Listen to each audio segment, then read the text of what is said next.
ഈ സമരമുഖത്തുനിന്ന് എന്നെ മാറ്റുന്നത് എന്നെ അറസ്റ്റ് ചെയ്ത് ജയിലിലോട്ടാണ്. സ്ഥിരമായിട്ട് എന്നെ ഉപദ്രവിച്ചുകൊണ്ടിരുന്നത്. സ്ഥിരമായിട്ട് എന്നെ പല രീതിയിൽ എന്റെ ജീവന് പോലും തല്ലിയിട്ടുണ്ടോ? CPM-ന്റെ ഭാഗത്തുനിന്ന് ഈ പിണറായി വിജയന്റെ അദ്ദേഹത്തിന്റെ പോലീസുകാര് ഇയാളെ ഉപയോഗിച്ചാണ് ചെയ്യിപ്പിക്കുന്നത്. പക്ഷെ ഈ നടന്ന സംഭവം മൊത്തം ഇവര് എന്റെ തലയിലാവും. പിണറായി വിജയനും പിണറായി വിജയന്റെ പാർട്ടിക്കാർക്കും പിണറായി വിജയന്റെ പോലീസ് ഇവരെല്ലാം കൂടി ചേർന്ന്. നമസ്കാരം. കൃത്യം 10 വർഷം മുമ്പ് നെയ്യാറ്റിൻകര പ്ലാത്തോങ്കര പൂഴിക്കുന്നിൽ ഒരു ചെറുപ്പക്കാരൻ പോലീസ് കസ്റ്റഡിയിൽ കൊല്ലപ്പെടുന്നു. പോലീസ് സമ്മതിക്കുന്നേയില്ല അവരുടെ കസ്റ്റഡിയിൽ കൊല്ലപ്പെട്ടതാണെന്ന്. പക്ഷെ അദ്ദേഹത്തിന്റെ സഹോദരനും മാതാവും കാര്യകാരണ സഹിതം പോലീസ് നടത്തിയ കൊലപാതകമാണ് എന്ന് പറയുന്നു. പോലീസ് ഗൗനിക്കുന്നേയില്ല. പിറ്റേ ദിവസം മുതൽ തന്നെ സഹോദരൻ, ഏതാണ്ട് ദിവസങ്ങൾക്ക് ശേഷം സഹോദരൻ ശ്രീജിത്ത് സെക്രട്ടേറിയറ്റ് പഠിക്കൽ സമരം തുടങ്ങുന്നു. ഏതാണ്ട് 10 വർഷമായി ശ്രീജിത്ത് സെക്രട്ടേറിയറ്റ് പഠിക്കലാണ്. ഒട്ടേറെ തവണ മാധ്യമങ്ങൾ ഇതേക്കുറിച്ച് കൈകാര്യം ചെയ്തിരുന്ന നടൻ പൃഥ്വിരാജ് അടക്കമുള്ളവർ പോലും ഈ വിഷയത്തിൽ ഇടപെട്ട സാഹചര്യമുണ്ടായി. വലിയ സോഷ്യൽ മീഡിയ ക്യാമ്പയിൻ ഈ കാലയളവിൽ ഈ ശ്രീജിത്തിന് വേണ്ടി ഉണ്ടായി. CBI അന്വേഷണം പ്രഖ്യാപിച്ചു. പക്ഷേ അതും ഒരിടത്തുമെത്തിയില്ല. അങ്ങനെ 10 വർഷമായി സെക്രട്ടേറിയറ്റ് പഠിക്കൽ ശ്രീജിത്ത് തന്റെ ജീവിതം നീക്കിവെക്കുന്നു. ഒറ്റയ്ക്കായ അമ്മയ്ക്ക് ആരും കൂട്ടില്ലാത്ത സാഹചര്യം ഉണ്ടാവുന്നു. പക്ഷെ തന്റെ സഹോദരന് നീതി കിട്ടുന്നത് വരെ താൻ ഈ സത്യാഗ്രഹം തുടരും എന്ന് പറഞ്ഞ് സെക്രട്ടേറിയറ്റ് പഠിക്കൽ ഒരു കുടില് കെട്ടി ജീവിക്കുകയായിരുന്നു. എന്നാൽ ഏതാണ്ട് 3 മാസമായി ശ്രീജിത്ത് അവിടെ ഇല്ല. ശ്രീജിത്തിന്റെ സത്യാഗ്രഹവും സമരവും ഒക്കെ തീർന്നു എന്നാണ് പൊതുവെ അവിടെയുള്ളവരുടെ വിലയിരുത്തൽ. അതിന്റെ കാരണം വാസ്തവത്തിൽ ഞെട്ടിക്കുന്നതാണ്. ശ്രീജിത്തിനെ ഒരു കള്ളക്കേസിൽ കുടുക്കി പോലീസ് അറസ്റ്റ് ചെയ്ത് ഏതാണ്ട് 40-45 ദിവസം ജയിലിൽ അടച്ചു. അതിനുവേണ്ടി ഉപയോഗിച്ചത് ചില ഗുണ്ടകളെയാണ്. ശ്രീജിത്തിന് തിരിച്ച് സെക്രട്ടേറിയറ്റ് പഠിക്കൽ പോലും എത്താൻ കഴിയാത്ത സാഹചര്യം ഉണ്ടാക്കിയിരിക്കുന്നു. മാത്രമല്ല, ശ്രീജിത്തിന് ജീവിതം മുമ്പോട്ട് കൊണ്ടുപോകാൻ കഴിയാത്ത ഒരു സാഹചര്യം രൂപപ്പെട്ടിരിക്കുന്നു. പിണറായി വിജയനെതിരെ സെക്രട്ടേറിയറ്റ് മുമ്പിൽ ഇരുന്നുകൊണ്ട് മൈക്ക് വെച്ച് തെറി വിളിച്ച ഒരു വീഡിയോ വൈറലായിരുന്നു. ഇതൊക്കെ പോലീസിന്റെയും സർക്കാരിന്റെയും CPM-ന്റെയും വൈരാഗ്യത്തിന് കാരണമായതുകൊണ്ട് ഒടുവിൽ നിരപരാധിയായ ശ്രീജിത്ത് ദീർഘകാലം ജയിലിൽ കഴിഞ്ഞ് പുറത്തേക്ക് വന്നിരിക്കുന്നു. ശ്രീജിത്തിന് സംഭവിച്ചത് എന്താണ് എന്ന് നമുക്കൊരിക്കൽ കൂടി പരിശോധിക്കാം. ശ്രീജിത്ത്, എന്നാണ് ഈ സമരം തുടങ്ങുന്നത്? സമരം തുടങ്ങുന്നത് ഈ കൊലപാതകം നടന്ന ഏതാനും നാളുകൾക്ക് ശേഷം. എനിക്ക് സംഭവം നടക്കുന്ന സമയത്ത് നമുക്കൊന്നും അറിഞ്ഞുകൂടാ. നാട്ടിൻപുറത്ത് എന്തെങ്കിലും കൂലിപ്പണിയും മറ്റ് സാധാ ജോലിയൊക്കെ ചെയ്ത് ജീവിക്കുന്നതാണ്. ഇപ്പം നമുക്ക് ഈ സംഭവം നടക്കുന്ന സമയത്ത് ഒരു പരാതി, ജസ്റ്റ് ഇവിടെ കൊലപാതകം നടത്തിയിരിക്കുന്ന പോലീസുകാരാണ്. ഇവർക്ക് സഹായികളായിട്ട് ഗവൺമെന്റിന്റെ മറ്റു പല ആളുകളുമുണ്ട്. ഡോക്ടർമാരുൾപ്പെടെ തിരുവനന്തപുരം മെഡിക്കൽ കോളേജിലെ പല ആളുകളും ഇതിൽ പ്രതികളായിട്ട്, ഇവർക്ക് കൂട്ട് സഹായികളായിട്ട് വരുന്ന ഒരു കൊലപാതക കേസാണ്. അപ്പോൾ എനിക്ക് എന്ത് ചെയ്യണമെന്ന് അറിഞ്ഞുകൂടാ. അപ്പോൾ എൻ്റെ സുഹൃത്തുക്കളൊക്കെ പരാതികളൊക്കെ എഴുതി തന്നു. അതുമായിട്ട് വീട് വിട്ട് ഇറങ്ങി തിരിച്ചാണ്. അപ്പോൾ ആ പരാതി ഗവൺമെൻറ് സർക്കാർ തലത്തിൽ എല്ലാ സ്ഥലങ്ങളിലും കൊടുത്തു. അങ്ങനെ സമരവുമായിട്ട് ഞാൻ അവിടെ പോയി ഏതാനും നാളുകൾക്ക് ശേഷമാണ് ഈ കേസിൻ്റെ ഒരു അന്വേഷണത്തിനും മറ്റുമൊക്കെ ആയിട്ട് ഈ സ്റ്റേറ്റ് പോലീസ് കംപ്ലൈൻറ്റ് അതോറിറ്റി എന്ന് പറയുന്ന ഒരു സ്ഥാപനം ഗവൺമെന്റിന്റെ. ശ്രീജിത്തിന് എത്ര വയസ്സായി? ഇപ്പൊ എനിക്ക് 36. വിദ്യാഭ്യാസം? +2 ഡിഗ്രിക്കൊക്കെ പോയി കംപ്ലീറ്റ് ചെയ്തില്ല. ജോലിയൊന്നും ചെയ്തില്ലായിരുന്നു? ജോലി, എല്ലാ തലത്തിലുള്ള ജോലി എനിക്കറിയാം. ഒരുമാതിരിപ്പെട്ട എല്ലാ ജോലികളും അറിയാൻ ചെയ്തിട്ടുണ്ട്. ഞാൻ സമരമായിട്ട് വരുന്ന സമയത്ത് തന്നെ എനിക്ക് സമരത്തിന്റെ കാര്യങ്ങളൊന്നും അറിഞ്ഞൂടല്ലോ. അപ്പൊ യാതൊരു സാമൂഹ്യ ബോധവും ഇല്ല. ഈ സംഭവം നടക്കുന്നതിന് മുമ്പ് ഈ സമരമായിട്ട് വരുന്ന സമയത്തും എനിക്ക് യാതൊരു രീതിയിൽ സാമൂഹ്യ ബോധവും ഇല്ല. രാഷ്ട്രീയ പ്രവർത്തനമൊന്നുമില്ല. അങ്ങനെ സമരമായിട്ടൊക്കെ ഇവിടെ പഠിച്ചുകൊണ്ടിരിക്കുന്ന സമയത്ത് സമരമായിട്ട് ഞാൻ ഇവിടെ വന്നിട്ടുണ്ടെന്നല്ലാതെ വലിയ രാഷ്ട്രീയ അച്ഛൻ വളരെ കുഞ്ഞുനാളിലെ മരണപ്പെട്ടു. അമ്മ മാത്രമേ. അമ്മ ഒറ്റയ്ക്കാണ്. ഇപ്പം വീട്ടിൽ അമ്മ ഒറ്റയ്ക്കാണ്. അമ്മ തൊഴിലുറപ്പ്, അമ്മ അങ്ങനെ പോകുന്നു. അമ്മയുടെ സഹോദരങ്ങള്, പിന്നെ അവർക്കറിയാം ബന്ധുക്കള്. ഞാനിപ്പോ ഈ പ്രശ്നം നടന്നു, ഇതിന്റെ പുറകിലായിപ്പോയി. ഞാൻ ശ്രീജിത്ത് മാത്രമേ അമ്മ ഇടയ്ക്ക് വരും സമരം. അല്ലല്ല, ഞാൻ പറഞ്ഞു ശ്രീജിത്ത് മാത്രമേ സഹോദരൻ കൂടാതെ ഉള്ളൂ. ഇല്ല, എന്റെ വേറെ ബന്ധുക്കളൊക്കെ ഉണ്ട്. സ്വന്തം എനിക്ക് വേറെ പെങ്ങളുണ്ട്. അവരൊക്കെ കെട്ടിച്ചു വിട്ടതാ? കെട്ടിച്ചൊക്കെ വിട്ടു. പെങ്ങള് കെട്ടിച്ചു വിട്ട് 2 പിള്ളേരൊക്കെ ഉണ്ട്. അവരവരുടെ സഹോദരന്റെ പേര്? വീട്ടിൽ അമ്മ മാത്രമേ ഉള്ളൂ. ശ്രീജീവ് കൊല്ലപ്പെട്ടതാ? എന്താണ് ശ്രീജീവിന് സംഭവിച്ചത്? ചേട്ടാ, ഇത് ഒരു ഞങ്ങളുടെ വീടിനടുത്തുള്ള ഒരു പെങ്കൊച്ചുമായിട്ടുള്ള പ്രശ്നമാണ്. അതിന്റെ അടിസ്ഥാനത്തിൽ ഇവര് കൊലപ്പെടുത്താനുള്ള കാരണം, ശ്രീജീവും ആ പെൺകുട്ടിയായിട്ട് ഇഷ്ടമായിരുന്നു. വളരെ കുഞ്ഞുനാളിലെ ഉള്ള അടുപ്പമാണ്. വളരെ കുഞ്ഞുനാളിലുള്ള അടുപ്പം. ഈ മുതിർന്ന സമയത്ത് ഈ അപ്പം ഈ അടുപ്പം വേറെ ഏതെങ്കിലും ലെവലിൽ മാറിപ്പോയോ എന്ന് അറിയാൻ പാടില്ല. ഇപ്പം ഇവനെ കൊല്ലുന്നതിനുള്ള കാരണം ഇത് ഈ പെൺകുട്ടി. കൊല്ലത്തിലേക്ക് വരാം. എന്താണ് സംഭവിച്ചെന്ന് പറയും? ശ്രീജീവും ഈ പെൺകുട്ടിയുമായിട്ട് അടുപ്പത്തിലായിരുന്നു. അവൻ പഠിക്കുമായിരുന്നോ?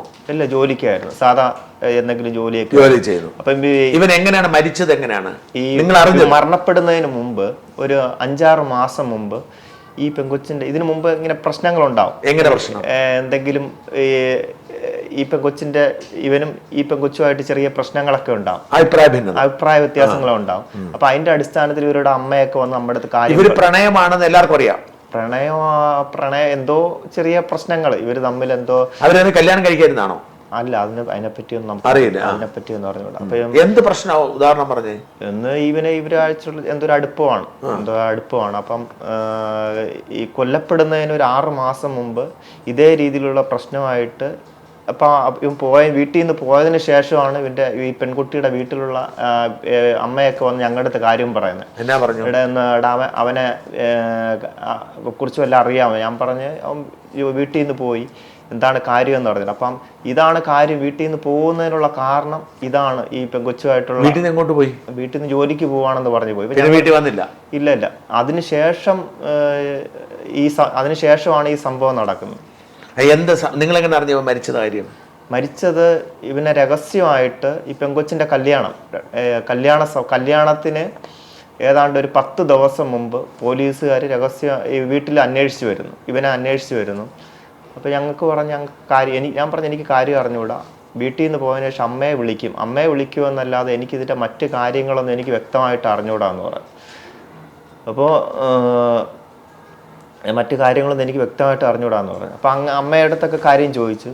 അതിനുശേഷം ഇവനെ രഹസ്യമായിട്ട് ഞങ്ങളടുത്ത് ചോദിച്ചിട്ട് ഇവനെപ്പറ്റി എവിടെയാണെന്ന് അറിയാൻ പാടില്ല. ഇവൻ്റെ കൂട്ടുകാരനെ വിളിച്ച സമയത്ത് അവനെ വെച്ച് രഹസ്യമായിട്ട് ഇവനെ പാതിരാത്രി വിളിച്ച് വരുത്തി. അങ്ങനെയാണ് ഇവർ കസ്റ്റഡിയിലെടുക്കുന്നത്.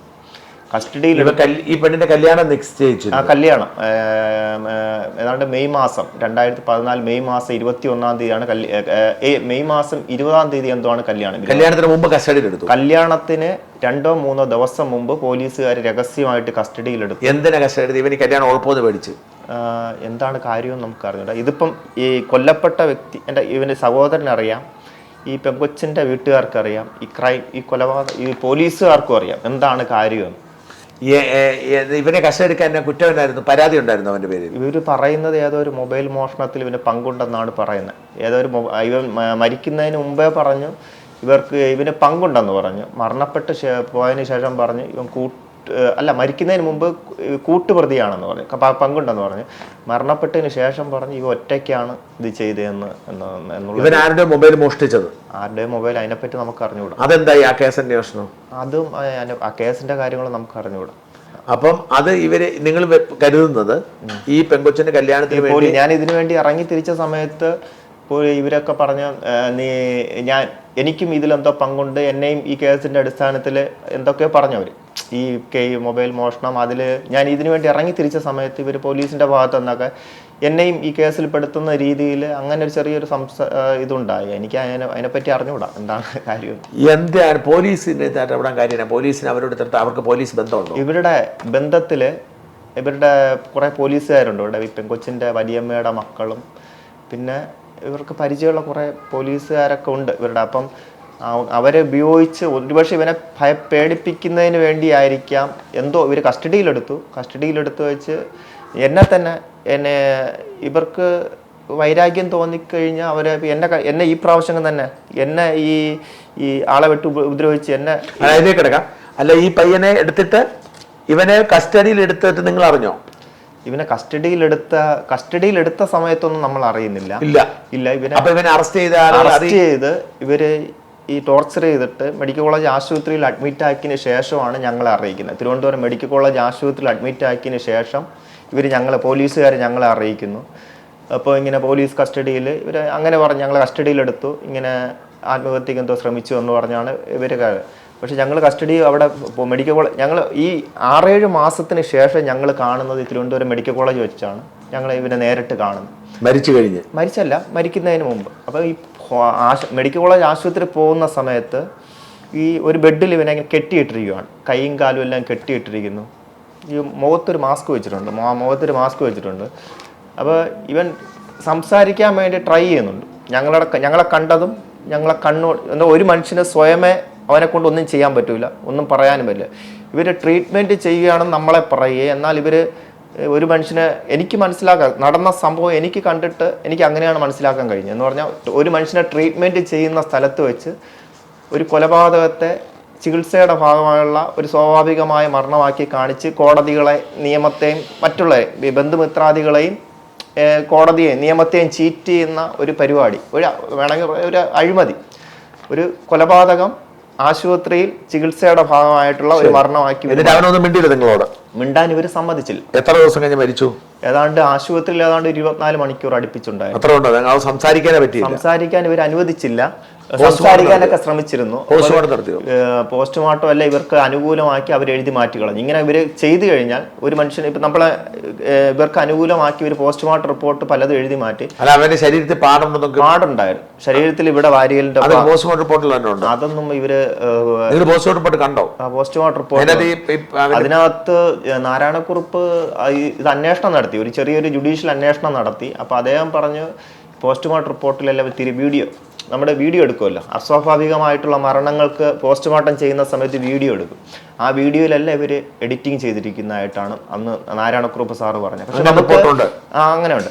പക്ഷെ ഇവര് CBI അന്വേഷണം വരെ പറഞ്ഞിട്ട് ഈ കേസ് ഇവർ അട്ടിമറിച്ച് കളഞ്ഞു.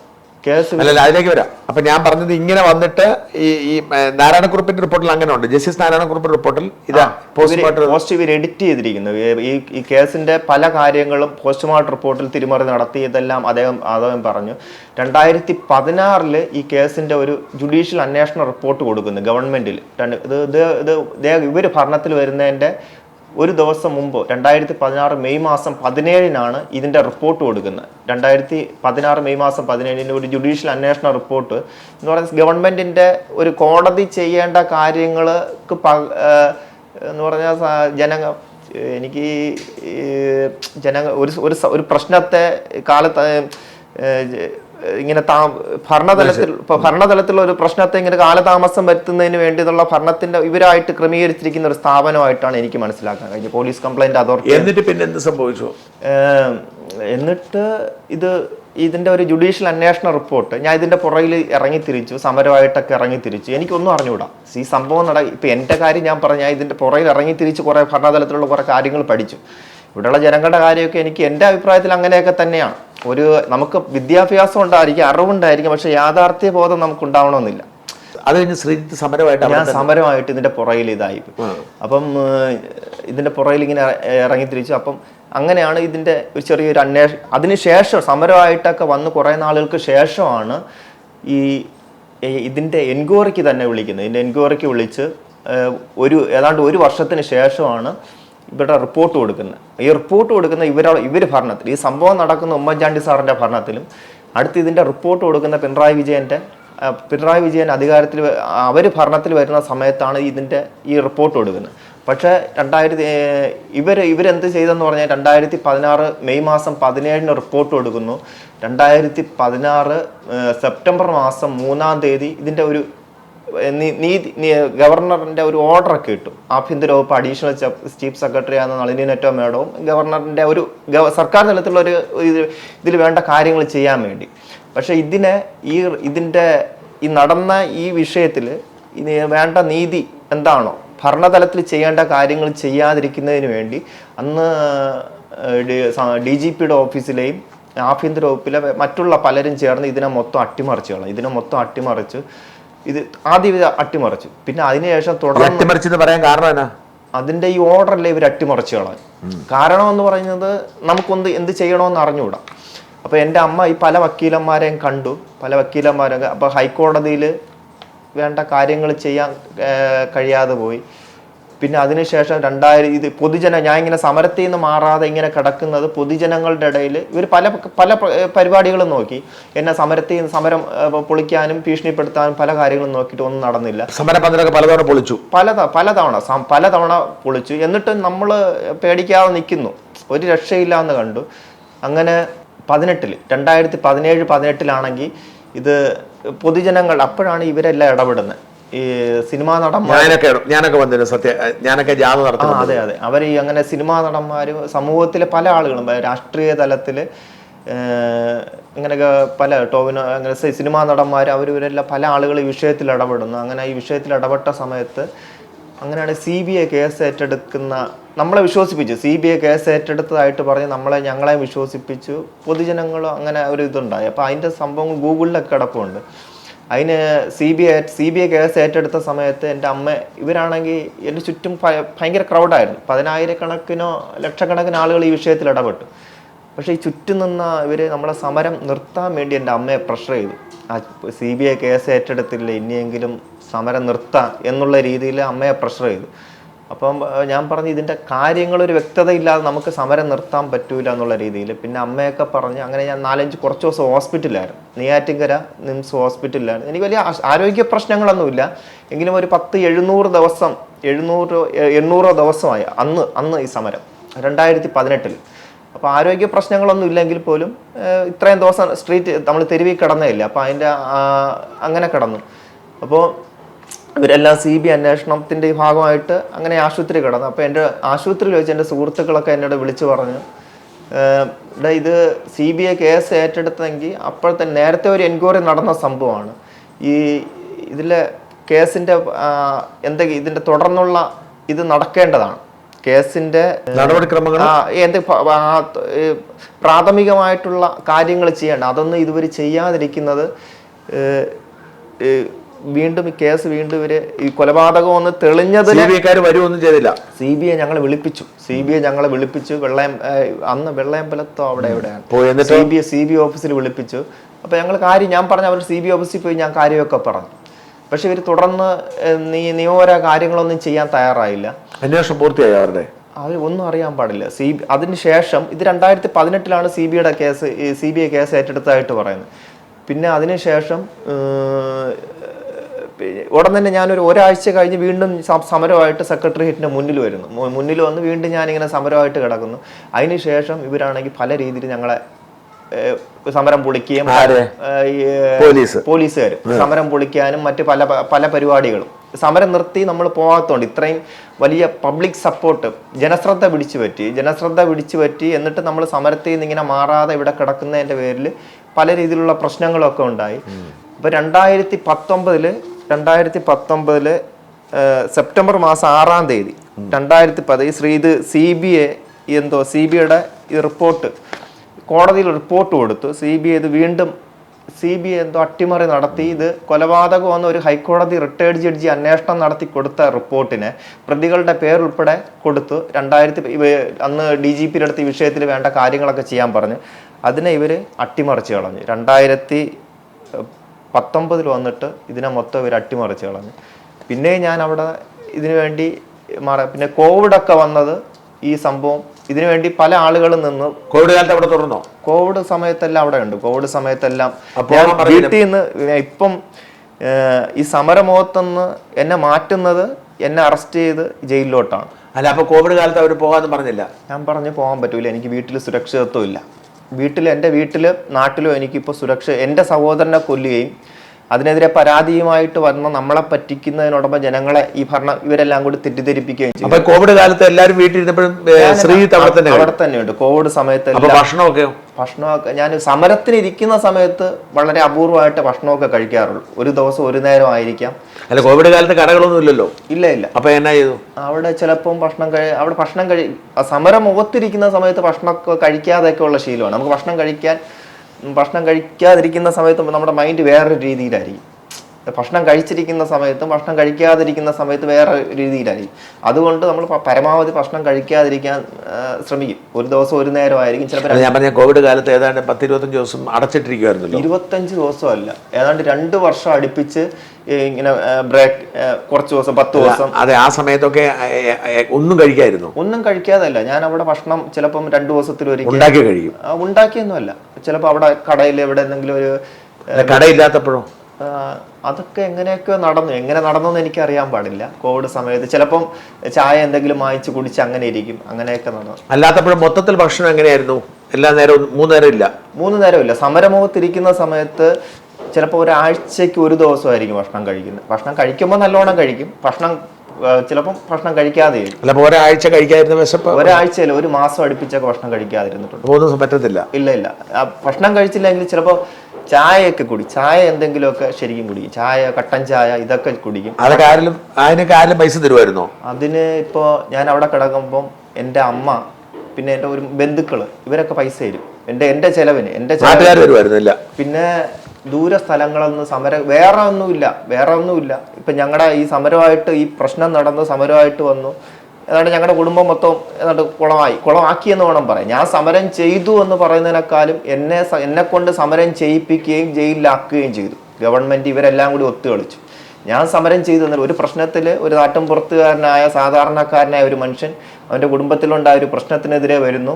അപ്പോൾ ഈ ഭരണതലത്തിലുള്ള ഇവരെല്ലാം കൂടി ഒന്നിച്ചു നിന്ന് നമ്മളെ ചീറ്റ് ചെയ്ത് നമ്മളെ കൊണ്ട് സമരം ചെയ്യിപ്പിക്കുകയും പിന്നെ അവർക്ക് തലവേദന ആയി എന്ന് കണ്ട സമയത്ത് അവർ നമ്മളെ സമരം അല്ല അതിലേക്ക് വരാം. അപ്പൊ ഞാൻ ചോദിക്കട്ടെ, ഈ ദിവസങ്ങളിലൊന്നും നാട്ടുകാർ സാമ്പത്തിക സഹായം ചെയ്തിട്ടുണ്ടോ? ചെറിയ രീതിയിൽ നമ്മുടെ നിത്യ ചെലവുകൾക്ക് വേണ്ടി എന്ന് പറഞ്ഞു കഴിഞ്ഞാൽ നമ്മുടെ ചായ കുടിക്കോ മറ്റോ ഒക്കെ വേണ്ടി ചെറിയ രീതിയിലുള്ള സഹായങ്ങളൊക്കെ നമുക്ക് കിട്ടും, അല്ലാതെ വേറെ ഒന്നുമില്ല. ഈ പോലീസിന്റെ ശല്യം എങ്ങനെയായിരുന്നു ഈ സമര സമയത്ത്? പോലീസ് നേരിട്ട് ശല്യം ചെയ്തിട്ടുണ്ട്. പോലീസും പാർട്ടിക്കാരും നേരിട്ട് ശല്യം ചെയ്തിട്ടുണ്ട്. അല്ലാതെ ഇങ്ങനെയുള്ള ഇപ്പൊ ഞാൻ ജയിലിലായ സംഭവം എന്ന് പറഞ്ഞാൽ അല്ല അതിലേക്ക് പോവാം. അതിന് മുമ്പ് അല്ലാതെയുള്ള ഈ ശല്യം അവിടെ നിന്ന് ഇറക്കി വിടുകയും തല്ലാൻ പറ്റുന്നുണ്ടായിരുന്നു. പോലീസിന്റെ ഭാഗത്തുനിന്ന് ചെറിയ ഉപദ്രവങ്ങളൊക്കെ ഉണ്ടായിട്ടുണ്ട്. പോലീസിന്റെ ഭാഗത്തുനിന്ന് ചെറിയ ഉപദ്രവം. പിന്നെ അവർ കൂടുതൽ ഉപയോഗിക്കുന്നത് പോലീസുകാര് വേറെ ആളുകളെ വിട്ടു നമ്മളെ ഉപദ്രവിക്കുകയും അവർക്ക് ഇടപെടാനുള്ള ഒരു സാഹചര്യം അവർ സൃഷ്ടിക്കുകയും ചെയ്യുന്ന പരിപാടിയാണ്. പക്ഷെ ഞാൻ ഇതുവരെ അവരടുത്ത് ഇങ്ങനെ എൻ്റെ സഹോദരന്റെ ഈ പ്രശ്നം ഇങ്ങനെ കിടക്കുന്നത് കൊണ്ട് ഞാൻ അവരടുത്ത് പരാതിയായിട്ടോ എനിക്കുണ്ടായ പ്രശ്നങ്ങൾക്കെതിരെ ഞാൻ പരാതിയായിട്ട് പോയിട്ടില്ല. എനിക്കുണ്ടായ പ്രശ്നങ്ങൾക്കെതിരെ പിന്നെ വേറെ ആരെങ്കിലും അവതരിക്കാൻ ശ്രമിച്ചിട്ടുണ്ടോ? പാർട്ടിക്കാരുടെ ഭാഗത്തു നിന്നൊക്കെ ഉണ്ടായിട്ടുണ്ട്. കൂടുതൽ വേറെ പാർട്ടിക്കാരൊന്നും നമ്മളെ ഉപദ്രവിച്ചിട്ടില്ല. കൂടുതലും ഇദ്ദേഹത്തിന്റെ CPM-ന്റെ ഭാഗത്തുനിന്നാണ് കൂടുതലും. CPM-ന്റെ ഭാഗത്തുനിന്ന് ഈ പിണറായി വിജയന്റെ അദ്ദേഹത്തിന്റെ പാർട്ടിക്കാർ ടോയ്ലറ്റ് പോക്കൊക്കെ എവിടെ ചെയ്തുകൊണ്ടിരുന്നപ്പോ ടോയ്ലറ്റിൽ അവിടെ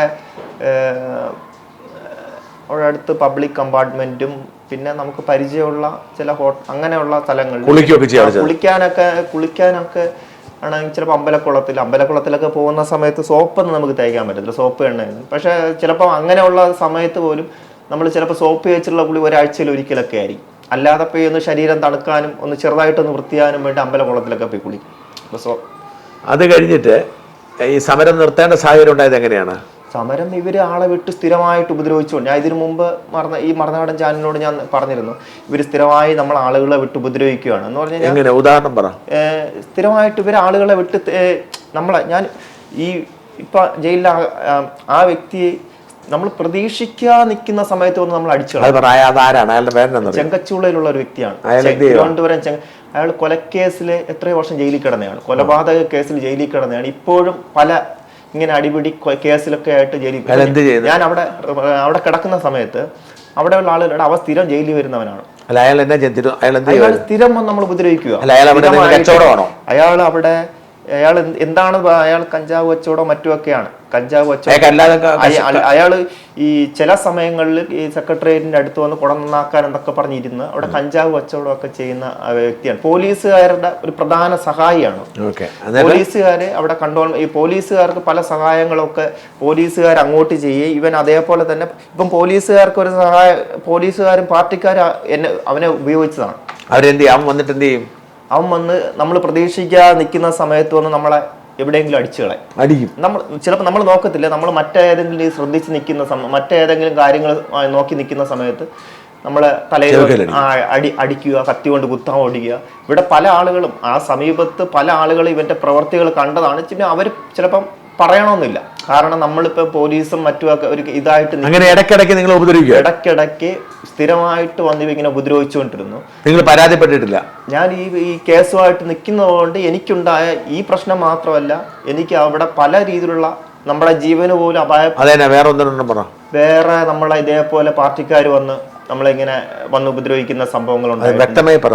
ആ പാർട്ടിക്കാർ ഇതേപോലെ നമ്മൾ അവിടെ നിൽക്കുന്ന സമയത്ത് നമ്മൾ തെറിവിളിയൊന്നും അല്ലാതെ നമ്മൾ നമ്മുടെ വിഷയങ്ങൾ സംസാരിക്കുന്ന സമയത്ത് പോലും ആരെയും അത് അന്നൊരു ദിവസം മുഖ്യമന്ത്രിക്കെതിരെ എന്തോ അതല്ലാതെ നമ്മൾ നമ്മുടെ വിഷയത്തിനെതിരെ പ്രതികരിക്കുന്ന സമയത്ത് നമ്മൾ സമരം ചെയ്യുന്നത് നമ്മളിപ്പം മറ്റുള്ളവർ ഒന്നെങ്കിൽ മാധ്യമങ്ങൾ ഇടപെട്ട് അത് ജനശ്രദ്ധയിൽ കൊണ്ടുപോകുന്ന ആ പ്രശ്നം സമരം ഞാനിപ്പോൾ ആവശ്യപ്പെട്ട എന്താണ് ഈ കേസിന്റെ അടുത്ത സ്റ്റെപ്പ് നിയമപരമായിട്ട് മുന്നോട്ട് പോകാൻ എന്നെ ആരെങ്കിലും ഹെൽപ്പ് ചെയ്യണം, എന്നാൽ ഞാൻ സമരം നിർത്തി പോകുമെന്നാണ് ഞാൻ ആവശ്യപ്പെട്ടത്. ഈ കൊല്ലപ്പെട്ട ശ്രീധരൻ ഇവിടെ വന്നിട്ട് ഉപദ്രവിക്കുന്ന സ്ഥിരമായിട്ട് എന്നെ ഉപദ്രവിച്ചുകൊണ്ടിരുന്നു. എങ്ങനെയാണ് ഉപദ്രവിക്കുന്നത്? സ്ഥിരമായിട്ട് എന്നെ പല രീതിയിൽ എന്റെ ജീവന് പോലും തല്ലിയിട്ടുണ്ടോ? എന്നെ തല്ലിയിട്ടുണ്ട്. ഈ വ്യക്തിയെ അല്ലാതെ വേറെ തല്ലിയിട്ടുണ്ടോ? വേറെ പിള്ളേരൊക്കെ വേറെ ഒന്ന് രണ്ട് പ്രാവശ്യം 2019 ഈ സംഭവം ഉണ്ടായിരുന്നു. ഈ വ്യക്തി എത്ര കാലമായിട്ട് ഉപദ്രവിക്കുന്നുണ്ട്? ഈ വ്യക്തി ഒരു 6-7 മാസമായിട്ട് സ്ഥിരമായിട്ട് 6-7 മാസമായിട്ടാണ് ഒരു 6-7 മാസമായിട്ടാണ് സ്ഥിരമായിട്ട് ഇയാൾ രാത്രി കൂടുതലുമായിട്ട് ഇയാൾ വരുന്നതെന്ന് പറഞ്ഞു കഴിഞ്ഞാൽ അവിടെ ആരും ഇല്ലാത്ത സമയത്താണ്. ഉറങ്ങിക്കിടക്കുമ്പോഴല്ല, നമ്മളൊരു 9 മണി 10 മണി ചിലപ്പോൾ ഒരു 12 മണിക്ക് ശേഷം അവിടെ മറ്റാരും അധികം ഇപ്പോൾ അവിടെ ദൂര സ്ഥലങ്ങളിൽ നിന്ന് പഠിക്കുന്നതിനോ ജോലിക്ക് വേണ്ടിയോ അങ്ങനെയുള്ള ഒരു തിരക്കില്ലാത്ത സമയത്താണ് ഈ വ്യക്തി കൂടുതലായിട്ട് ഞായറാഴ്ച ദിവസങ്ങളിലായിരിക്കാം, ഞായറാഴ്ച ദിവസങ്ങളിലായിരിക്കാം, അല്ലെങ്കിൽ പാതിരാത്രി ഇങ്ങനെയുള്ള സമയങ്ങളിൽ ഇപ്പോൾ തൊട്ട മുമ്പിൽ ഒരു തട്ടുകടയൊക്കെയാണ്. അപ്പോൾ ആ തട്ടില്ലാത്ത സമയത്തായിരിക്കും. ആ തട്ടില്ലാത്ത സമയത്ത് ഏറ്റവും ഒടുവിൽ സംഭവിച്ചെന്താണ്? സെപ്റ്റംബർ സംഭവിച്ചെന്താണ്?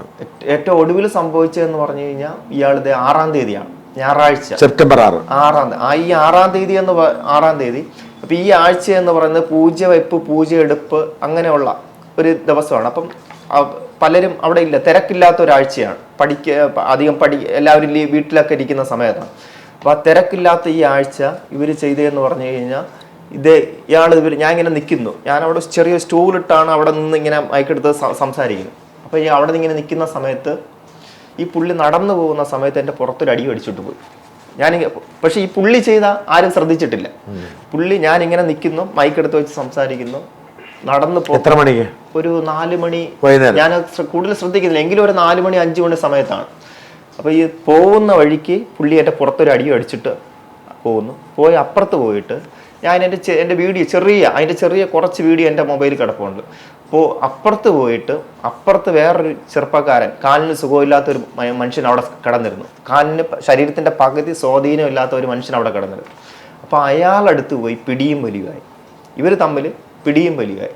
അപ്പം ഈ വ്യക്തി നല്ലോണം മദ്യപിക്കുകയോ മറ്റെന്തോ ലഹരി വസ്തുക്കൾ ഇയാൾ ഉപയോഗിച്ചിട്ടുണ്ട്. ഈ ചെങ്കച്ചൂളയിലുള്ള ഇയാളെ സ്ഥലം ചെങ്കച്ചൂളയിലാണ്.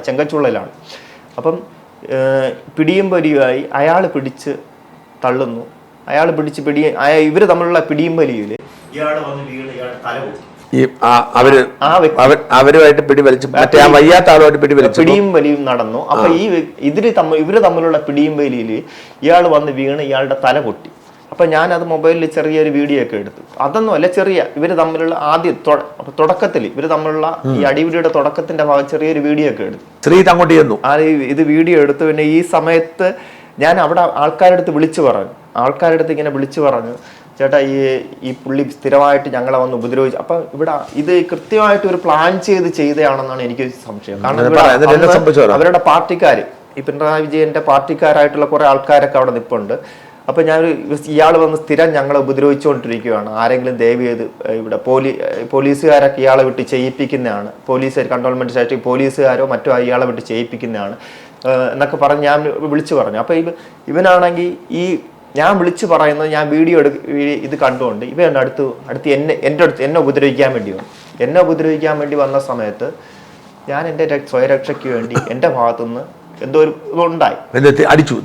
തിരിച്ചടിച്ചോ എന്റെ തിരിച്ചടിക്കുകയോ എന്തോ ചെയ്തു എന്ന് പറഞ്ഞാൽ എന്നെ അടുത്ത് ഇയാൾ അവനുമായിട്ട് പിടിയും വലിയായി വന്ന് വീണ് തല പൊട്ടി. അടുത്ത് എന്നെ ഉപദ്രവിക്കാൻ വേണ്ടി വരുന്ന സമയത്ത് എന്റെ ജീവരക്ഷയ്ക്ക് വേണ്ടി സ്ഥിരമായിട്ട് എന്നെ ഉപദ്രവിച്ചുകൊണ്ടിരിക്കില്ല, എന്നെ പ്രതീക്ഷിക്കാതെ വന്ന് എന്റെ തലയിൽ അടിക്കുന്നു. എന്റെ ജീവരക്ഷയ്ക്ക് വേണ്ടി ഉള്ള ഒരു പ്രവർത്തനം ഞാൻ പോലും പ്രതീക്ഷിക്കാതെ എന്റെ ഭാഗത്തുനിന്നുണ്ടായി.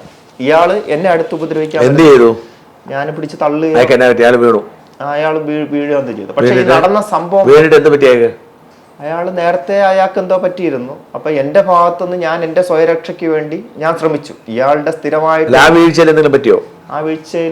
ഒന്നും പറ്റിയൊന്നുമില്ല. പക്ഷെ ഇത് ഈ സംഭവം മൊത്തം, ഈ നടന്ന സംഭവം മൊത്തം പോലീസുകാർ വിട്ടാണ് ഇയാളെ കൊണ്ട് ചെയ്യിപ്പിക്കുന്നത്. പോലീസുകാര് ഇയാളെ ഉപയോഗിച്ചാണ് ചെയ്യിപ്പിക്കുന്നത്. പക്ഷെ ഈ നടന്ന സംഭവം മൊത്തം ഇവര് എന്റെ തലയിലാണ്. എന്നാ പറഞ്ഞ പോലീസുകാര് ഈ സംഭവം നടക്കുന്നത് 4 മണി 5 മണി സമയത്താണ്. അടുത്ത് പാതിരാത്രി വന്നിട്ട്, പാതിരാത്രി ഒരു 8 മണി 9 മണിയോ 10 മണിയോ സമയത്ത്, ഇപ്പൊ അത് ശ്രദ്ധിക്കുന്നില്ല, രാത്രിയിലാണ്. രാത്രിയിൽ പോലീസുകാർ വന്ന് എന്നെ ബലമായിട്ട് പിടിച്ചു വലിച്ച് കൊണ്ടുപോയി കസ്റ്റഡിയിൽ വയ്ക്കുന്നു. പോലീസുകാർ എന്നെ ബലമായിട്ട് കസ്റ്റഡിയിൽ വയ്ക്കുന്നു. ഈ സംഭവം ഇതറിയണം, ഇതിന് അതിനുശേഷം ഉണ്ടായത്. പോലീസുകാർ വന്ന് എന്നെ ബലമായിട്ട് വലിച്ചു. അപ്പൊ എന്നെ ഞാൻ സ്റ്റേഷനിൽ വെച്ച് ഞാൻ എൻ്റെ അമ്മയെ വിളിക്കുന്നു. ഞാൻ പറഞ്ഞു, എൻ്റെ അമ്മയെ വിളിക്കാൻ മൊബൈൽ എടുക്കാൻ പറഞ്ഞു. നിങ്ങൾ ആളെ വിട്ട് അടുപ്പിച്ച് എന്നെ നിങ്ങൾ പ്രശ്നം ഉണ്ടാക്കിയിട്ട് നിങ്ങൾ ആളെ വിട്ട് എന്നെ കൊലപ്പെടുത്താൻ ശ്രമിച്ച്, ജീവരക്ഷയ്ക്ക് വേണ്ടിയാണ് ഞാൻ ശ്രമിച്ചത്. നിങ്ങൾ സ്ഥിരമായിട്ട് ചെയ്ത് എൻ്റെ ജീവരക്ഷയ്ക്ക് വേണ്ടി ഞാൻ ശ്രമിച്ചു. എനിക്ക് എൻ്റെ അമ്മയെ വിളിച്ച് സംസാരിക്കണമെന്നാണ്. ആദ്യമൊന്നും പോലീസുകാർ മൊബൈൽ തന്നില്ല. പിന്നെ പിന്നെ കുറേ വഴക്കൊക്കെ സ്റ്റേഷനകത്ത് ഉണ്ടായതിനു ശേഷം പിന്നെ മൊബൈൽ തന്നു. മൊബൈൽ വാങ്ങിച്ച് ഞാൻ അമ്മയെ വിളിച്ച് അറിയിച്ചു. അപ്പോൾ അമ്മ വരുന്നു. അമ്മ വന്നിട്ട് അമ്മ കുറേ കരഞ്ഞു. സ്റ്റേഷൻ്റെ അവിടെ നിന്നിട്ട് അമ്മ കുറേ കരഞ്ഞിട്ട് അമ്മ അടുത്ത് ഇവിടെ ഞാൻ സമരം കിടക്കുന്ന അവിടെ, ഞാൻ സമരത്തിൻ്റെ അവിടെ ഈ കേസിൻ്റെ കാര്യങ്ങളൊക്കെ അപ്പൊ അമ്മ അവിടെ സമരത്തിൻ്റെ അവിടെ പോയി കിടക്കുന്നു. അമ്മ അവിടെ കിടക്കുന്നു. പാതിരാത്രി ഒരു 12 മണിക്ക് ശേഷം ഞാൻ സ്റ്റേഷനിൽ ഇരിക്കുവാണ്. ഞാൻ സ്റ്റേഷനിൽ ഇരിക്കുന്നു. എന്നെ അമ്മ സ്റ്റേഷനിൽ വന്ന് കണ്ടിട്ട് സമരം കിടക്കുന്ന അവിടെ വന്ന് കിടക്കുന്നു. പാതിരാത്രി ഒരു 12 മണി ചെറിയ മഴ പെയ്യുന്നു. പോലീസുകാർ വണ്ടി കൊണ്ടുവന്ന് ഈ അമ്മയെ വലിച്ചു മാറ്റിയിട്ട് ഈ സമരത്തിൻ്റെ എല്ലാ സാധനങ്ങളും പൊളിച്ചു മാറ്റിക്കളാം. ഒരു കൊലപാതക കേസിൻ്റെ പോലീസുകാർ നടത്തിയ ഒരു കൊലക്കേസിൻ്റെ പല പേപ്പറുകളും പല സംഭവങ്ങളുമാണ് ഞാൻ അവിടെ വെച്ചിരുന്നത്. ഇവന്മാരെന്ത് ചെയ്തു? അത് മൊത്തവും മാറ്റി അമ്മയെ വലിച്ചു മാറ്റിയിട്ട് ആ കേസിനെ മൊത്തം ഒരു കൊലക്കേസുമായി ബന്ധപ്പെട്ടുള്ള സമരത്തെ മൊത്തം മാറ്റിയിട്ട് വേറെ കേസിൽ എന്റെ തലയിൽ വെച്ച് എന്നെ മനഃപൂർവ്വം അവനെ കൊലപ്പെടുത്താൻ, സാധാരണ വേറെ 308ഒക്കെയാണ്, മനഃപൂർവ്വം ഞാൻ അവനെ കൊലപ്പെടുത്താൻ ശ്രമിച്ചു എന്നുള്ള രീതിയിൽ കേസാക്കി മാറ്റി ഇവര് എന്നെ ജയിലിലടച്ചു. എത്ര ദിവസം ജയിലിൽ കിടന്നു? ഞാൻ ഏതാണ്ട് ഒരു 10-40 എത്ര ദിവസം വരെ. എന്നിട്ട് ജാമ്യം കിട്ടി? അവിടുന്ന് ജാമ്യം മജിസ്ട്രേറ്റ് കോടതി ജാമ്യം തന്നില്ല. ജില്ലാ കോടതിക്ക് നേരിട്ട് അന്വേഷിക്കാൻ ഞാൻ മജിസ്ട്രേറ്റിനോട് ഞാൻ നേരിട്ട് പറഞ്ഞു, ഈ സ്ഥിരമായിട്ട് എന്നെ ഉപദ്രവിച്ചുകൊണ്ടിരുന്ന ഒരു വ്യക്തിയാണ്, വക്കീലുണ്ടായിരുന്നില്ല. എൻ്റെ അമ്മ വക്കീലിനെ ഏർപ്പാടാക്കി. ആദ്യം ഒരു വക്കീലിനെ ഏർപ്പാടാക്കി. ഇപ്പം ഞാൻ പറഞ്ഞു, അമ്മ ഇത് ഗവൺമെൻറ്റുമായിട്ടുള്ള വലിയൊരു പ്രഷറുള്ള സംഭവമാണ്. ഇവരൊരു സാധാരണ ഒരുത്തനെ വിട്ട് സർക്കാരിനും ഭരണത്തിന് മൊത്തം നീതിക്ക് വേണ്ടി 9-10 വർഷമായിട്ട് ഇങ്ങനെ തെരുവിൽ സമരം ചെയ്യുന്നു. ഭരണത്തിന് മൊത്തവും ഭരണം മൊത്തം ഒരു ഇതായിട്ടുള്ള ഒരു സംഭവമാണ്. അപ്പം അവര് പല രീതിയിലും കളിക്കും. അത് ജാമ്യം ജില്ലാ കോടതിയും തന്നില്ല, മജിസ്ട്രേറ്റ് കോടതി ജാമ്യം തന്നില്ല, ജില്ലാ കോടതി കൊടുത്തു, ജില്ലാ കോടതിയും തന്നില്ല. അപ്പം പിന്നെ അങ്ങനെ ആണ് ഹൈക്കോടതിയിൽ നിന്നാണ് ജാമ്യം എടുക്കുന്നത്. ഹൈക്കോടതിയിൽ നിന്നാണ് ഈ ജാമ്യം എടുക്കുന്നത്. എത്ര ദിവസം ജയിലിൽ കിടന്നു?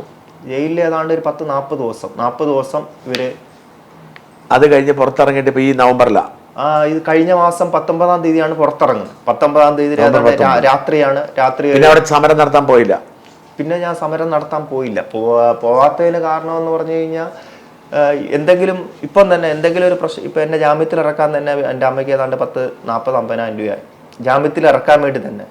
ഞാൻ വളരെ വർഷങ്ങൾക്ക് ശേഷമാണ് ഞാൻ എൻ്റെ വീട്ടിലൊന്ന് ജസ്റ്റ് ഒന്ന് പോയി, വീട്ടിലോട്ട് പോയി. ഞാൻ ഇപ്പം ഞാൻ നിൽക്കുന്ന എൻ്റെ വീട്ടിലോട്ടല്ല. ഇപ്പം ഏതാണ്ട് 10 വർഷങ്ങൾക്ക് ശേഷമാണ് ഞാൻ എൻ്റെ വീട്ടിലോട്ട് ഇപ്പം പോകുന്നത്. വീട്ടിലോട്ട് ഒരു ദിവസം പോയി ഞാൻ വീടൊക്കെ ഒന്ന് കണ്ടു. അപ്പോൾ ഭയങ്കരമായിട്ട് ഇതാണ്. ഞാൻ ഇപ്പം നിൽക്കുന്നത് അവിടെ വീട്ടിൽ നിന്ന് കഴിഞ്ഞാൽ നാട്ടുകാർക്കൊക്കെ എന്നെ അറിയാമല്ലോ. അവിടെയുള്ള എന്തെങ്കിലും പ്രശ്നങ്ങളുണ്ടാവും, അടുത്ത് വേറെ കേസുണ്ടാവും. നാട്ടിൽ നിന്ന് കഴിഞ്ഞാൽ അടുത്ത് ഇവരുടെ പാർട്ടിക്കാർ തന്നെ ഇപ്പം എനിക്കൊരു പ്രശ്നം ഉണ്ടായിക്കഴിഞ്ഞാൽ, എനിക്കൊരു പോലീസ് സ്റ്റേഷനിൽ പോയി കഴിഞ്ഞാൽ എനിക്ക് നീതി കിട്ടൂല. ഇപ്പം എൻ്റെ സഹോദരനെ പോലീസുകാർ കൊന്നു. അടുത്ത് എനിക്കൊരു പ്രശ്നം ഉണ്ടായി, ഞാൻ ഏതെങ്കിലും സ്റ്റേഷനിൽ വെറുതെ പോയി അവന്മാരുടെ പോകുന്നതിൽ ഒരു അർത്ഥവുമില്ല. അതുകൊണ്ട് ഇപ്പം ഞാൻ നിൽക്കുന്നത് എൻ്റെ ഒരു ബന്ധുവിൻ്റെ വീട്ടിലാണ്. അവിടെ അധികം ആർക്കും അറിഞ്ഞുകൂടാ എൻ്റെ ഒരു ബന്ധുവിൻ്റെ. പദ്ധതി എന്നാ?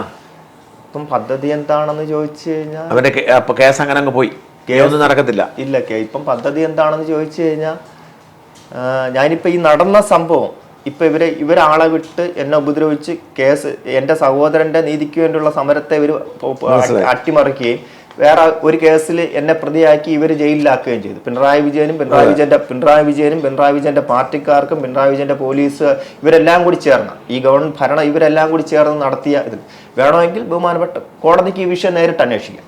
ഈ വിഷയം കോടതിക്ക് ഇപ്പൊ ഞാൻ എന്തിനു വേണ്ടിയാണോ ഇവരെന്നെ ജയിലിലാക്കിയത് ആ സംഭവം കോടതിക്ക് നേരിട്ട് ഈ വിഷയത്തിൽ അന്വേഷിക്കാം. കാരണം മറ്റേ വ്യക്തി എന്ന് പറയുന്നത് പല കേസിലെയും പ്രതിയാണ്. അന്ന് കോടതിക്ക് നേരിട്ട് അന്വേഷിച്ച് അതിന്റെ സത്യാവസ്ഥ മനസ്സിലാക്കി വേണമെങ്കിൽ കേസ് വേണമെങ്കിൽ അവർക്ക്. ജയിലിൽ എങ്ങനെയുണ്ടായിരുന്നു ജീവിതം? ജയിലില് കൂടെ ഉള്ള തടവുകാരെ കൊണ്ട് ചെറിയ രീതിയിലുള്ള പ്രശ്നങ്ങളൊക്കെ ഉണ്ടായി. ഇവരായിട്ട് തന്നെ ചെറിയ ജയിലിൽ മറ്റുള്ള വേറെ സെല്ലിലോട്ട് മാറ്റിയ സമയത്ത് അവിടെ തടവുകാരെ കൊണ്ട് ചെറിയ രീതിയിൽ ഉടക്കുന്ന പ്രശ്നം, ഉടക്കുക. പിന്നെ ചിലപ്പോൾ ഒരു അടി നടക്കാം. ചെറിയ രീതിയിൽ വേറെ തടവുകാരെ കൊണ്ട് ഈ ഉടക്കുന്ന ഒരു ചെറിയ രീതിയിലുള്ള പ്രശ്നം ഉണ്ടായി. ഭക്ഷണമൊക്കെ ആയിരുന്നു. ഭക്ഷണമൊന്നും അവിടെ ആദ്യമൊന്നും പോയപ്പോൾ ഞാൻ ഭക്ഷണം കഴിച്ചില്ല. ആദ്യം ഒരു ആഴ്ച വരെ എന്തോ ഭക്ഷണം കഴിച്ചില്ല. പിന്നെ അതിനുശേഷമാണ് പിന്നെ കോൺഗ്രസ് അവിടെ ജയിലിൽ കിടക്കുന്ന സമയത്ത് യൂത്ത് കോൺഗ്രസിന്റെ പാർട്ടിക്കാർ വന്ന് ഭക്ഷണം കഴിച്ചു കഴിഞ്ഞാൽ വേണ്ട കാര്യങ്ങളൊക്കെ ചെയ്തു തരാമെന്നൊക്കെ പറഞ്ഞു. അങ്ങനെ ഞാൻ അവിടെ ഭക്ഷണം ജയിലിൽ അവര് വന്ന് പറഞ്ഞു. രാഹുൽ മാങ്കൂട്ടൊക്കെ ഉണ്ടായിരുന്നു സെല്ലില്. അവര് വേറെ സെല്ലിലായിരുന്നു. അവര് പക്ഷെ നമ്മൾ ആദ്യം അഡ്മിഷൻ സെല്ലെന്ന് പറയുന്ന ഒരു സംഭവമുണ്ട്. പിന്നെ അവിടെ നിന്നാണ് ഒരു 5-6 ദിവസം അവിടെ കിടക്കും. പിന്നെ രാഹുലുമായിട്ട് ഒരുമിച്ച് കിടന്നിട്ടുണ്ട്. രാഹുലുമായിട്ടൊക്കെ അവരുടെ അടുത്ത് ഞാൻ പുള്ളി നേരിട്ട് കണ്ടു. ജയിലിനകത്ത് വെച്ച് അവരെ നേരിട്ട് കണ്ട് ഞാൻ കാര്യം പറഞ്ഞു. എന്നു പറഞ്ഞ് എൻ്റെ നിങ്ങളിപ്പം പുറത്തിറങ്ങിയിട്ട് ഒന്ന് എന്നെ ഇതിന് വേണ്ടുന്ന അമ്മയെ ഒന്ന് ഹെൽപ്പ് ചെയ്യണമെന്ന് പറഞ്ഞു. ചെയ്തോ? അവരൊന്നും ഇതിലൊന്നും ചെയ്തില്ല. എനിക്ക് ഇവരുടെ നീതിക്ക് വേണ്ടി എന്തെങ്കിലും ചെയ്യണം. കൊല്ലപ്പെട്ട ഇപ്പം ഒരു കേസ് അതിനിപ്പം അവിടെ അത്ര സുരക്ഷിതത്വമല്ല. സെക്രട്ടേറിയറ്റിന്റെ മുന്നിൽ ഭയങ്കര എന്ന് പറഞ്ഞ സെക്രട്ടേറിയറ്റിന്റെ മുന്നിൽ ഇവര് നേരിട്ട് നമ്മളെ ഉപദ്രവിക്കണമെന്നില്ല. പോലീസുകാരോ അല്ലെങ്കിൽ നമ്മൾ അവർക്കെതിരെയാണ് സമരം ചെയ്യുന്നതെങ്കിലും അവർ നേരിട്ട്, പക്ഷെ ഇവരും വേറെ ആൾക്കാരെ വെച്ച് എന്തെങ്കിലുമൊക്കെ ചെയ്തു കളയും. ഇവരിപ്പോ എന്തെങ്കിലും ചെയ്തു കഴിഞ്ഞാൽ ഇവരടുത്ത് വേറെ എന്തെങ്കിലും നമ്മളെ തല്ലാനോ കൊല്ലാനോ വീണ്ടും ആളുകൾ വന്നു കഴിഞ്ഞാൽ ഒന്നെങ്കിൽ നമുക്ക് ഓടി രക്ഷപ്പെടേണ്ടി വരും, അല്ലെങ്കിൽ നമുക്ക് നിങ്ങൾ തല്ലി കൊന്നോ എന്ന് പറഞ്ഞ് നിന്നു കൊടുക്കേണ്ടി വരും. ഇപ്പോൾ ഇനി ഇതിന് സമാനമായ പ്രവർത്തനം വീണ്ടും ഉണ്ട്. നമ്മൾ അടുത്ത് സമരമായിട്ട് പോകുന്നു. അപ്പം വീണ്ടും ഇതിന് സമാനമായ പ്രവൃത്തി വീണ്ടും ആവർത്തിക്കുകയാണ്. ഒന്നുകിൽ നമ്മൾ അവിടെ നിന്ന് ഓടി രക്ഷപ്പെടേണ്ടതായിട്ട് വരും, അല്ലെങ്കിൽ നിങ്ങൾ തല്ലിക്കോ എന്ന് പറഞ്ഞ് നിന്നു കൊടുക്കേണ്ടതായിട്ട് വരും. അപ്പോൾ ഇവിടെ നമ്മുടെ ജീവന് ഒരു സുരക്ഷിതത്വം ഇല്ല. പിന്നെ ഇവരുടെ ഭരണത്തിൽ നമ്മുടെ ജീവന് ഇവിടെ ജീവിക്കാൻ പറ്റാത്തൊരവസ്ഥയാണ്. എൻ്റെ സഹോദരൻ്റെ നീതിക്ക് വേണ്ടി ഞാൻ സമരം ചെയ്യുകയും അതോടൊപ്പം തന്നെ ഇവരുടെ ഈ ഭരണത്തിൻ്റെതായ പല ഇതിനെതിരെ ഞാൻ അതിനെ ചോദ്യം ചെയ്യുകയും ചെയ്തു. അതിൻ്റെ ഇവരുടെ വൈരാഗ്യത്തിൽ നിലവിലെ ഈ ഭരണവുമായി ബന്ധപ്പെട്ടുള്ളവർ ചേർന്ന് ഒന്നിച്ചു നിന്ന് എന്നെ മാത്രമല്ല ഞങ്ങളുടെ കുടുംബത്തെ വരെ നശിപ്പിക്കുന്നതിന് സമാനമായ പല കാര്യങ്ങളും ചെയ്തുകൊണ്ട് അതിനെയൊക്കെ മറികടക്കാൻ എന്താ പദ്ധതിയുള്ളൂ? അങ്ങനെ മറികടക്കാൻ നമ്മളിപ്പോൾ ഒന്ന് ഈ മറ്റാരെങ്കിലും ഹെൽപ്പ് ചെയ്ത് ഇപ്പം ഞാൻ ജയിലിൽ കിടക്കുന്ന സമയത്ത് എൻ്റെ അമ്മയോട് പറഞ്ഞു, ഇവിടെ സാറിനെ ഒന്ന് കാണാൻ പറഞ്ഞു. ജയിലിൽ കിടക്കുന്ന സമയത്ത് എൻ്റെ അമ്മ നമ്മൾ കേസ് കൊടുക്കുന്ന വക്കീല് കാര്യങ്ങൾ നേരാവണ്ണം ചെയ്തില്ല എന്നുണ്ടെങ്കിൽ നമ്മൾ പെട്ടു. കേസ് നമ്മളിപ്പം എന്ന് പറഞ്ഞാൽ അതുകൊണ്ട് സാറിന് നടക്കുന്ന ഈ കേസിൽ എന്തെങ്കിലും രീതിയിലുള്ള ഒത്തുകളി നടക്കാതിരിക്കാൻ അമ്മയുടെ അടുത്ത് ഞാൻ നല്ലോണം പറഞ്ഞു. അമ്മ ആരോ പറഞ്ഞ് പേടിപ്പിച്ചു കളഞ്ഞു. അയ്യോ അങ്ങനെ വേറെ ചാനലുകാരെ ഒന്നും അറിയിക്കരുത്, അവനെ എന്തെങ്കിലും ചെയ്തു കളയെന്നൊക്കെ പറഞ്ഞ് അമ്മയെ വേറെ ആരൊക്കെ പേടിപ്പിച്ചു കളഞ്ഞു. അതുകൊണ്ട് അമ്മ വന്നില്ല. അപ്പം ശ്രീത്തെ നമുക്ക് പ്രാർത്ഥിക്കാനല്ല ഒന്നും ചെയ്യാൻ പറ്റത്തില്ല. നിങ്ങളെന്താ നിങ്ങളുടെ പോരാട്ടം തുടരുക. പക്ഷെ എങ്ങനെ പോരാടും എന്നൊരു പ്രശ്നമുണ്ട്. നമ്മളെ കഴിയുന്ന ചെറിയ സഹായങ്ങളൊക്കെ ചെയ്തു തരാന്നല്ലാതെ ഇല്ല. ഇപ്പൊ എന്നെ കൊണ്ട് നമ്മളിപ്പം സെക്രട്ടേറിയറ്റിന്റെ മുന്നിൽ തന്നെ ഇപ്പം ഞാൻ ഈ 9 വർഷമായിട്ട് സമരം ചെയ്ത അനുഭവത്തിന്റെ അടിസ്ഥാനത്തിൽ വേറെ ഒന്നുമില്ല, ചതിച്ചു കളയന്മാര്. വേറെ നമ്മളിപ്പോ പോരാട്ടം അവസാനിപ്പിക്കാതെ വേറെ വഴിയില്ല. അല്ല, വേറെ ഏതെങ്കിലും നമ്മൾ നോക്കണം, വഴി കാണുമല്ലോ. നമ്മൾ അന്വേഷിച്ചു കഴിഞ്ഞാൽ വേറെ മാർഗം നമുക്ക് തെളിയും. എല്ലാ ആശംസകളും. നിങ്ങൾ അന്വേഷണം തുടരട്ടെ.